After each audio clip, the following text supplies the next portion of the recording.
My name's Alan Newey. I'm an injured worker.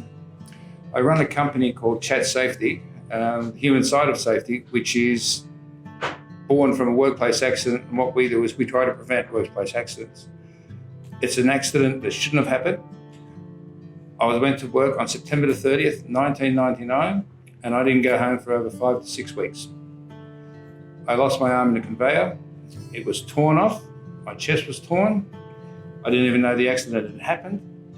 Once I realised the accident had happened, I ran across a platform, climbed down a 30-foot ladder.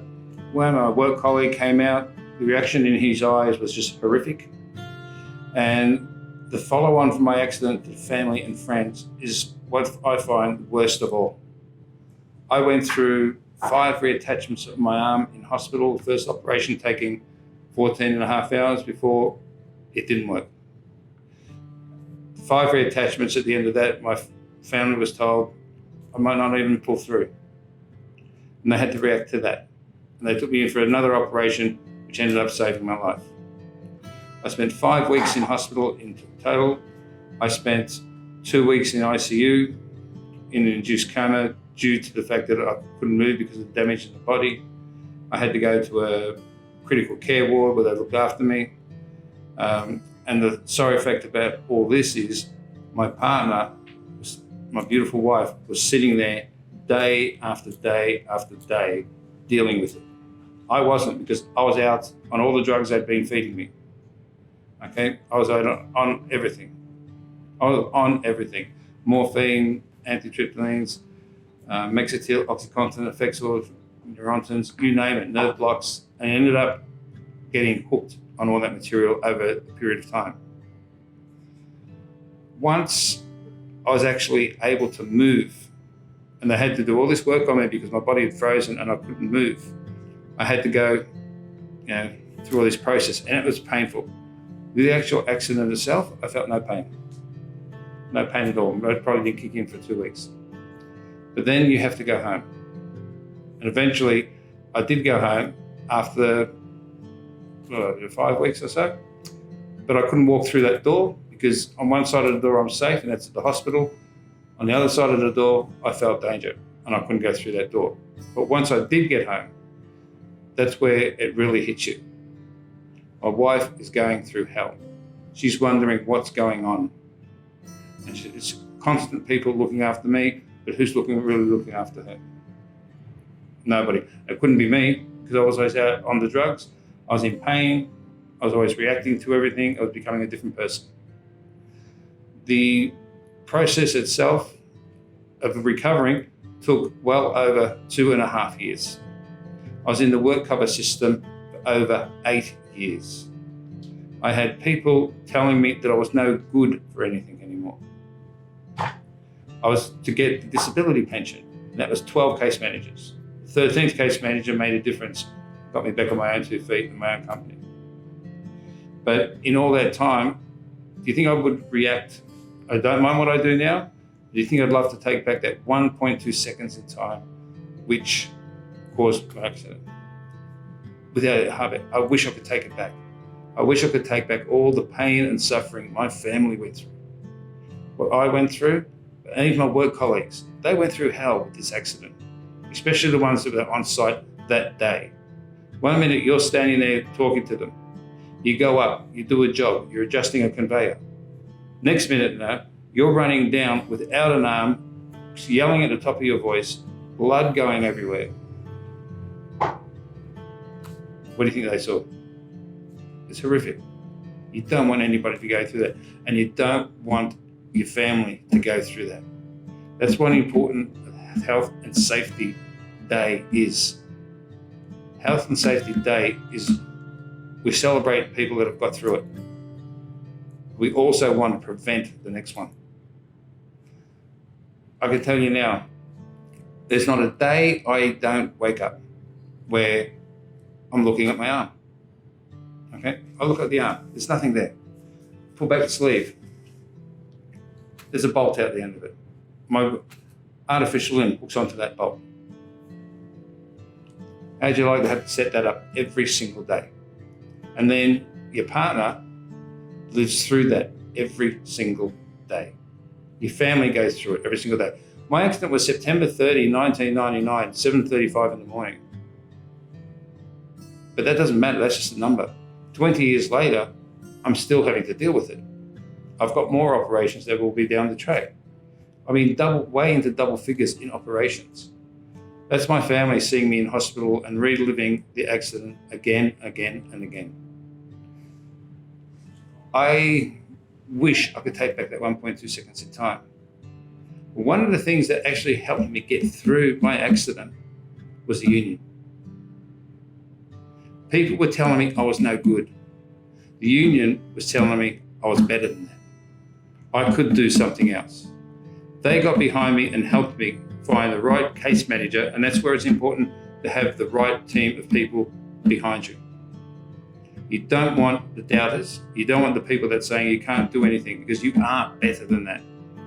I'm better than that. My family deserves better than that. They went through hell. The work cover system was designed to almost make you feel like a criminal. You felt guilty.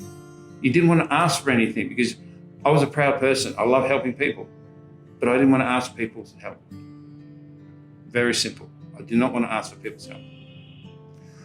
I wouldn't ask for people's help. I wouldn't even recognize my arm was missing for the first 6 months after it was missing. It was gone. Didn't even look at it. I wouldn't go outside the house because I didn't want people looking at me strangely. I've had 4 artificial limbs, and it's been a progression. But to get to that point in time, I had to go through all the operations, all the medications, all the people doubting me, to find the right team of people that got behind me to say, you're better than that. And the union was that. The union got behind me. They said, you're better than that. We will help you. And they did. They helped me find the right people. And in the work cover system, and there's, 5 insurers, it's really, really hard to find the right person. Okay. You might have, I went through 12 case managers before we found that one person who actually listened to me as a person and not as a claim number. Because all they want to do is get you off the books. And I wouldn't let them do that. I wouldn't let them do that. I needed more for myself, and I needed more for my family. And that's where the union came in. They were always behind me. Always behind me. If I needed to make a phone call, I could call them. If my family needed to make a phone call, they could call them. To get the right people behind you makes a world of difference. And you need to get your family involved. Because, excuse me, if they're left to their own devices and they feel they're not being heard or listened to or looked after, your family will fall apart. And I'm sorry to say, you will end up probably leaving each other. And I've seen that too many times. I'm lucky that I've got a very strong partner, a strong wife. She was behind me the whole time. And she's one of the people that got behind me to get back on my own 2 feet. The union was the other, and the case manager was the other. If I didn't have those 3 people behind me, I wouldn't be here today. Pure and simple. The mental anguish that I went through, and I thought that I was putting my family went through, got to the point that I actually wrote a suicide note. And I put it on the table, and my wife came home early this particular day and found it. And boy, didn't I cop 12 rounds of boxing from the better half. And you know what? I deserved it. In my mind, I was doing the right thing. I was going to relieve her of all the pressure, and my workmates. But what I was doing was timesing it 100 times worse. Far worse than you could ever imagine. The stress I put on my family with that note, and my workmates, and the people around me, you can't take back. I saw the reaction in my wife's eyes, and that's something I'll never ever forget. But she stood by me, and I'm very lucky for that. A lot of people don't get that luck. The union stood by me, and it saw me through from the day I got hurt to 8 years later out of the system. I'm still a proud union member 20 years down the track. And I can tell you now, I will not leave it because we worked together as a team. At the end of the day now, I'm standing on my own 2 feet with my own company, trying to prevent workplace accidents. The horror my wife went through, I'll never really ever know, because she tells me she's over it. But I can tell you now, with all the presentations I've done around the country, she has never seen one. Not one. She can't do it. If she knows I'm going to talk about the accident, she leaves the entire building. She will not be in that area. So that tells me 20 years down the track, she is still affected by that accident. I can't take that away.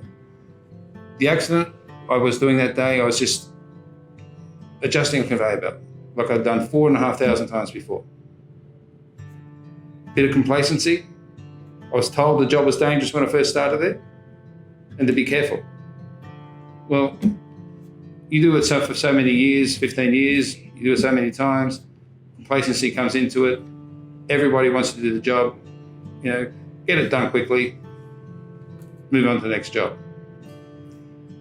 The worst thing I ever did was fall into complacency and to do the job as quick as I could to get to the next job. Did I save money for the company? No. Did I make myself a bonus? No. We just got the job done quicker. Simple as that. I can tell you now, if I can take back that 1.2 seconds in time, and I really do mean that, I would. I wouldn't be sitting in front of the camera now. I'd be home with my wife, doing my job, driving cranes, front-end loaders, heavy machinery, loving it, and moving on to the next phase of our life. This accident changed that course. It took away my tennis career. I love playing tennis. Absolutely love it. I used to umpire it. That's all gone. Because I can't play the levels I was playing at. It was a high level. And it's frustrating. It was frustrating not going to dances with my wife anymore, because if I threw it to the right-hand side, let's face it, I'd miss. And I didn't want that. It's taken a long time to get back into life today. A long time. It took, you can times it out, 365 days a year, 20 years down the track. And we're still having to react to the accident every once in a while. I go to physio twice a week just to control the pain in the shoulder. And that will be ongoing for the rest of my life. It's not going to go away. I've tried stopping it, but it all freezes up and goes tight and the work to be done to get it loose again. The pain you don't want to know about. It hurts. I tell about half it doesn't. Oh boy, I'm telling you, it does hurt. But it has to be done. I have artificial limbs which help me with everyday life. Bike riding, cooking, cleaning, doing jobs around the house. But again, and it's all happened because of 1.2 seconds of time. If I could take it back, none of this stuff would be happening. None of it. My family went through hell. My family and friends went through hell. I went through a lot. But I still think my family went through more. And I'll always say that. And there's a bit of guilt in that. And I know it's really not my fault, the accident. I was only doing the job I was trained to do. I'm told to do. But you always have that little thing in the side of you, the little thing in the back of your head says, why did you put your hand in that machine? That was the training I received. Simple as that. That was the training I received. You put your hand in the machine, you dry this belt down, track it back into place, and you move on to your next job. And that was every day. This one particular day, something went wrong. Sleeve got caught, glove got caught, not sure, arm gone. It was so quick, I didn't even know it had happened. And then for 20 years, we're in the system. We've been working for myself now for a little while, but in the main, the first 8 years of my life after the accident was like a jail cell. I had to keep looking over my shoulder. Virtually, with the forms of papers that you had to fill in, they would virtually ask you what time you went to the toilet. Well, I can tell you now, I have a lot of time for the unions. I have a lot of time for some of my ex-bosses. Some I don't. But I can tell you now, after my accident, the biggest word that I heard was regret. Regret was the biggest word I ever heard.